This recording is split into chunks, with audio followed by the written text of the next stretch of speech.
Well, hey, this is Dr. Rhonda Simmons, and I am your balanced ministry coach and student success coach. And I am so glad that you are here with me. Welcome, welcome, welcome to Empowered Heart to Heart. I tell you, I am so excited. I have a special guest today. That's why right now you need to stop what you're doing and like, comment, and share this video with your friends. Also, subscribe. Hit that subscribe button so you'll know every single time a new video is posted or I'm going live. You want to be in the know. And so, as I said, I have a special guest today, and you want to really pay attention because she has some powerful things to share with us. Make sure that you connect with us on our social media platforms. We are on Facebook, Instagram, LinkedIn, and Twitter. And our handle is TSEFIORG. Yes, we're out there, people. Look for us. We're there and we're doing great things. And make sure that you reach out to us. Our contact information is on the screen below. You can check out our website. There's our office number and our email address. So there's no such thing as you can't get a hold of us. We are there. We are available for you. Check us out. We're doing great things, not only in the United States, but we have gone global, y'all. Woohoo! I'm so excited. And this podcast has been downloaded all over the world. You definitely want to be a part of something great. Speaking of great, our guest today is a wonderful person. She is from Nigeria, and she has an amazing story about fulfilling your purpose. Y'all, it is going to be an exciting interview. I tell you now, but I don't want to, do the whole spoiler alert thing. And so I'm just going to introduce her to us. And here she is, none other than Dr. Victoria Onyeje. Hello, Dr. Victoria. How are you? Fine. Thank you. Thank you for having me. I am so glad that you are a part of the journey today. It's been a wonderful experience getting to know you over the past several months. And so I just want to share with the group how amazing you are. Dr. Victoria, as you can see, she is a young person. Of course, she's an adult, but she is a young person and she is already Dr. Victoria. And let me just interject, this is not an honorary doctorate. For those who have honorary doctorates, wonderful. But for those of us who have actually done a lot of work to earn it, we have to give props and give honor where honor is due. And Dr. Victoria is a pharmacist. But that's not all. She has flipped the script and now she has her own business as a copywriting editor. And so, Dr. Victoria, please share with us how you made that switch. Okay. Thank you for the question. So, first of all, a couple of years after I got my degree as a pharmacist, I was working at a hospital as a hospital pharmacist. But then along the line, I just knew that I wanted options, especially I got married at the time. I was expecting my first child, and I told myself that I wanted something that would give me a little bit more flexibility with my time and with so many other things that were going on in my life at the moment. And that's when I started looking into the options that I have. I started taking courses, I started going through so many options, and that's how I came across copywriting. I started getting more interested in marketing. After taking a few courses and trying to get clients using LinkedIn, I knew that I had found something that I will enjoy doing for a long while. So that was how I switched to what I'm currently doing. Wow, that is an amazing story. Uh, I tell you, if you out there have never gone through the doctorate process, it's not for the weak. Would you agree, Dr. Victoria? Of course, it's not for the weak at all. It is hard work. It's worthwhile. I think the best part about it is once it's done, it's done. You will always be Dr. Victoria. Yeah. And so that's exciting.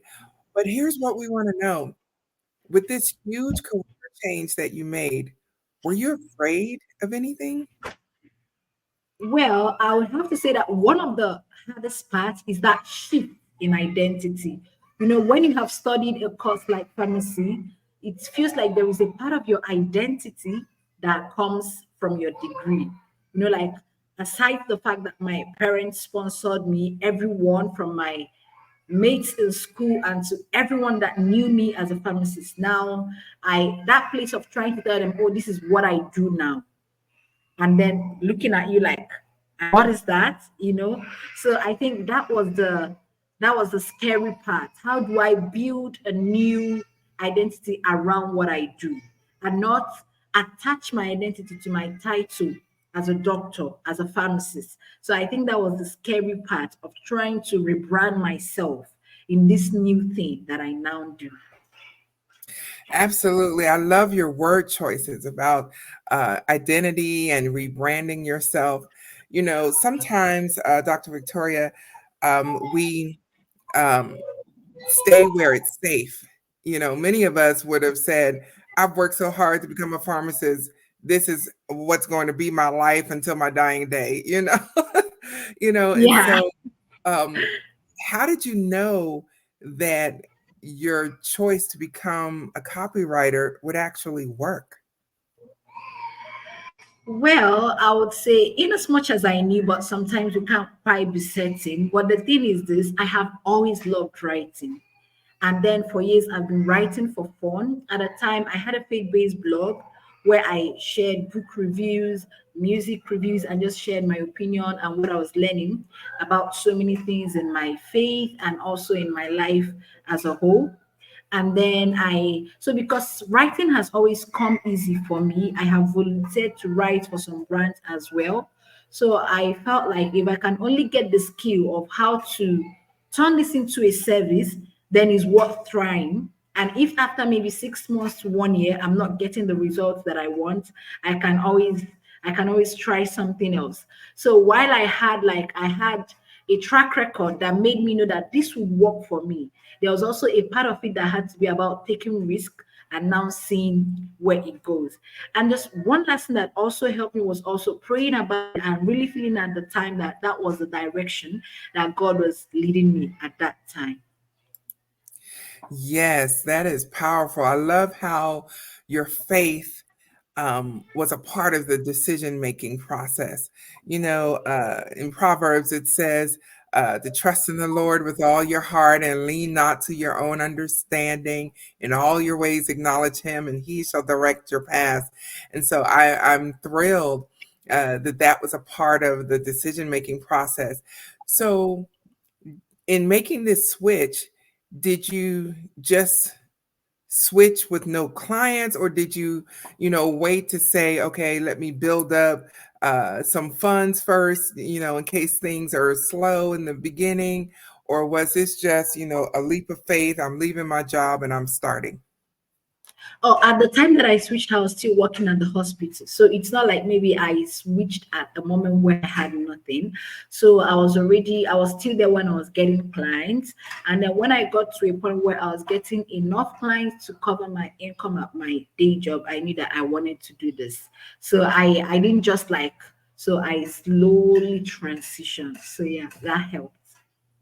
Well, that's good. That's good because sometimes people think that they just make a hasty decision, and I've even heard people say, well, if you set yourself up where this has to work, that I can't fail, I'm out here, this has to work, it makes you hustle more.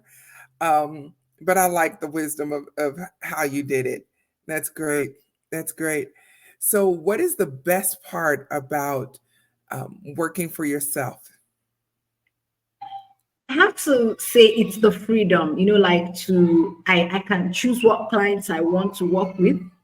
I can choose when I want to work, and I can choose how I want to work. Now, I don't have to show up at a physical office.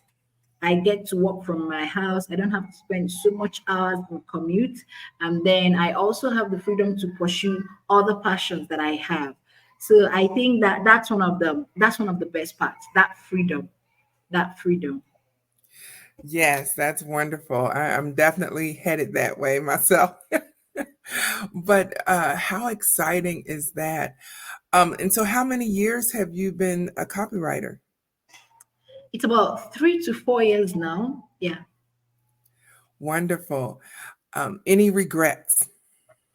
No, no regrets. Because, like, aside from being a copywriter, I have learned so many things about marketing, about sales, about funnel building. I just look back, and then when I look at all the knowledge that I have gathered and how I have just discovered a whole new, like a whole new area of expertise, it just makes me excited. I'm happy that I made that decision at the time that I made it. Wonderful, wonderful. Dr. Victoria, I've been following you on Facebook, and some of your posts, you've been talking about how you've been finding better balance. And this is important to me because I'm a balanced ministry coach and I help pastors' wives. And so as I read your posts about how you're doing things differently in order to create a sense of balance, I was just really intrigued by that. Can you share with us about your journey to getting more balanced in your life? Okay, I'll say one of the best things that has worked for me when it comes to like finding balance is like there is, I don't know if this is a good analogy, when it's like I have so many balls in my life. Some of them are breakable balls, and some of them are balls that are not quite breakable. So that's one of the biggest lessons that have helped me when it comes to finding balance. So, what is my priority? What is my order of priority? There are things I can get people to easily do for me, why there are things that I cannot so easily get people to do for me. So I understand that in the order of my priority, I am a wife, I am a mom, I have other relationships in my life that I have to nurture, and then I have my business as well to give time to grow and to serve my clients as well. So one, I had to understand my order of priority. Then another thing that helped me is delegation and outsourcing. I used to be one of those people that wanted to do it all. But I had to learn that when I start to delegate and to outsource, I protect my energy even more. And then I also save a ton of my time. So that way I can also have that energy and put it back into the things that matter most to me. So I have to say it's understanding my priorities and then knowing when to delegate and when to outsource. Well, let me tell you, you just preached a whole sermon. Because as strong women, I agree with you. It is very um, compelling to do it all, because in our minds we think that way we'll know it's done right. Yeah. But I love how you talked about knowing when to delegate, and protecting your energy. I like to say protecting my peace. And that is so important. So now that you've been delegating some things, how has your life improved? Well, my life has improved so well because one, I had to know that it has to be done, but it doesn't have to be done by me. And that was so liberating. You don't have to be the one to do it.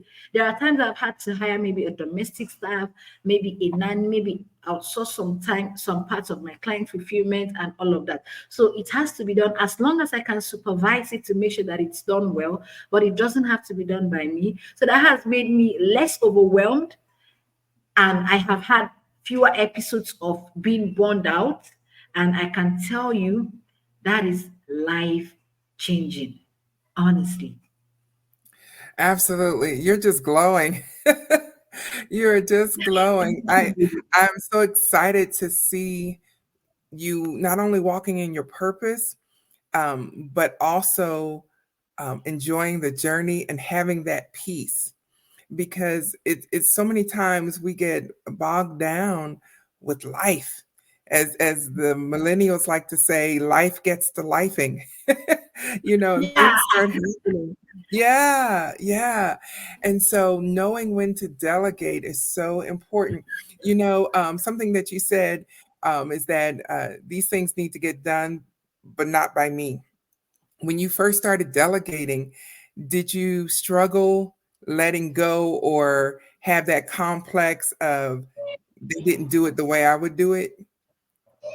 Well, there was a part of me that wanted it to be done the way I am. I think that's just human. But then over time, I had to learn to let go of control. I had to understand that it's okay to trust people. And yeah, that definitely happened. But I think I've come to a point where I don't have to worry about that anymore because I've made peace with the fact that it's okay for people to do it in a way that they can do it as long as it meets the standard that I have set for it to be done. Absolutely, absolutely. And I definitely can understand having that standard of excellence. I was just talking about that yesterday with one of my staff members, is that I don't compromise on excellence. It's got to be done well. It may not be done the way I want it, but if the final product is excellence, we are all good. Yeah. So, how would potential clients reach you? Because I do want to put your website or email address, whatever you want to share with the world. I can also put it in the description under the video or the podcast. How would potential clients reach you? I'm going to send over the link to my LinkedIn profile and my newsletter, and that's a great way for them to stay in touch with me. Okay. All righty.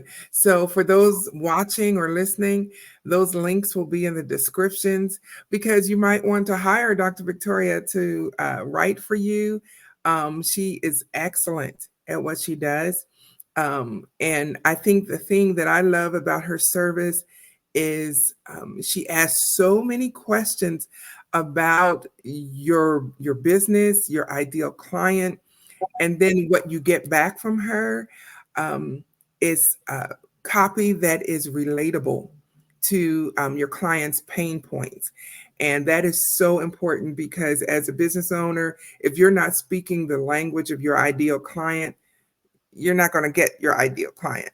People want to Yeah. know how to connect with them. And so Dr. Victoria is very, very good at that, and wonderful service, very professional, and I highly recommend her to anyone. So no matter what country you're in, don't say, "Well, she's in Nigeria.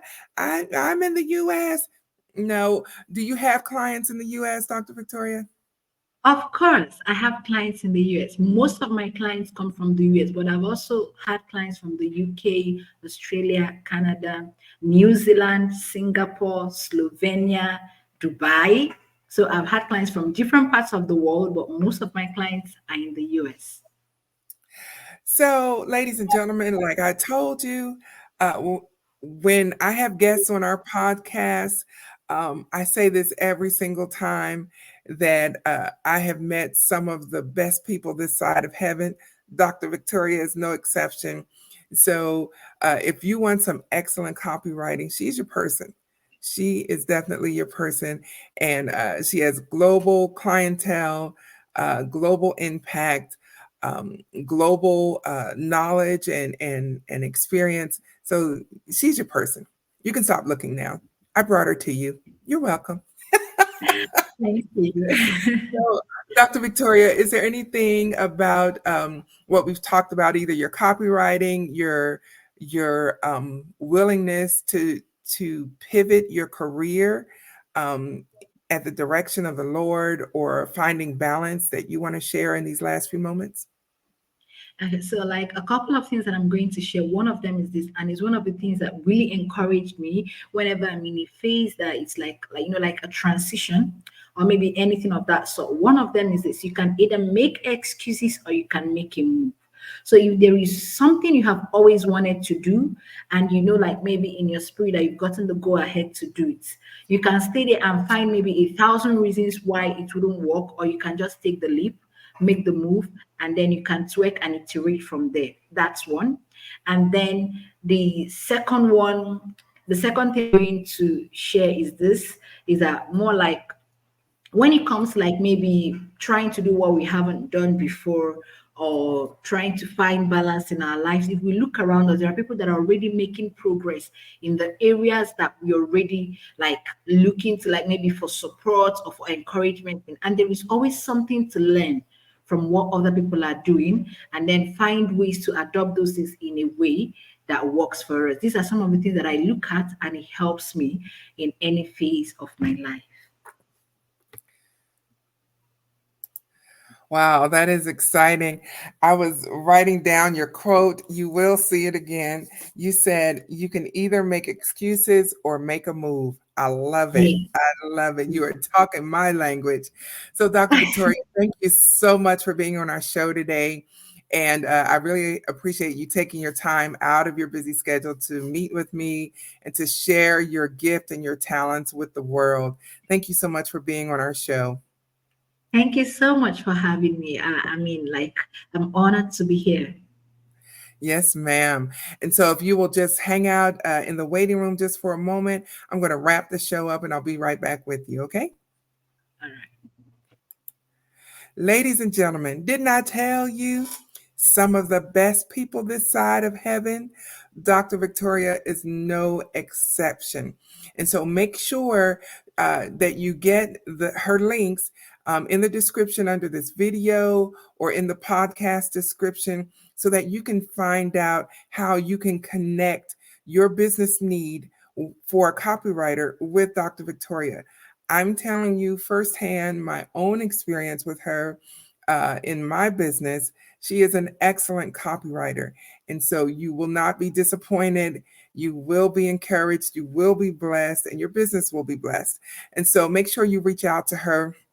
And so, in the meantime, until our next episode, be blessed, be encouraged, but most of all, be empowered. And I'll see you next time.